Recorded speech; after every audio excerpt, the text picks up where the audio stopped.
yesterday, I was presented by the High Command of the Police and Military Forces of the country and the High Political Command a plan to reinforce, to kick off and start the operations in the binational zone and coordinate as all that can be possible with Colombia, with which we have a great communication system that is, at the moment, thousands of women and men of the Bolivarian Armed Forces and the police forces of the country. As you know, we have seized, captured over 31 tons of cocaine brought from Colombia. In Colombia, there are the crops of coca leaves. Colombia is the one that produces the cocaine.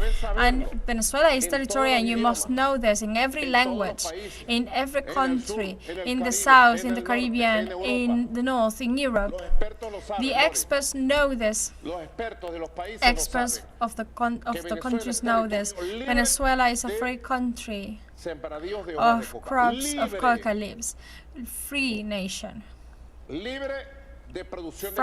Free from cocaine production, and Venezuela battles and is defeating the percentage of 5% of the Colombian cocaine that they intend to pass through the Venezuelan territory. From that 5%, which can be 100 tons, 106 tons already. At this point, at this moment, we have seized over 52 tons. At the end of December, we are very sure that we are going to get to 70. So we are saying it is a lot of numbers, and people cannot understand so many numbers of all of the cocaine produced in Colombia annually.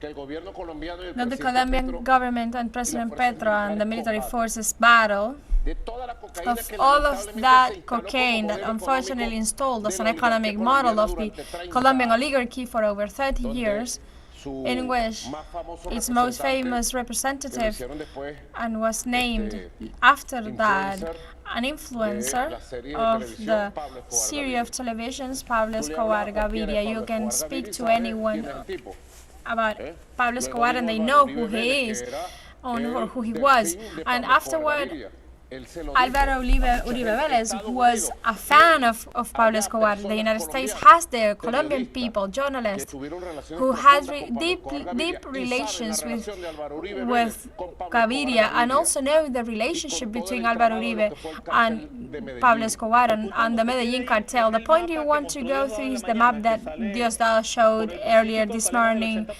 that in the Pacific goes 85% and Venezuela the other one. That map is very good. It is very comprehensive. If the 85% goes through the Pacific, why do they send the ships to the Caribbean when there's only 5% running through that zone?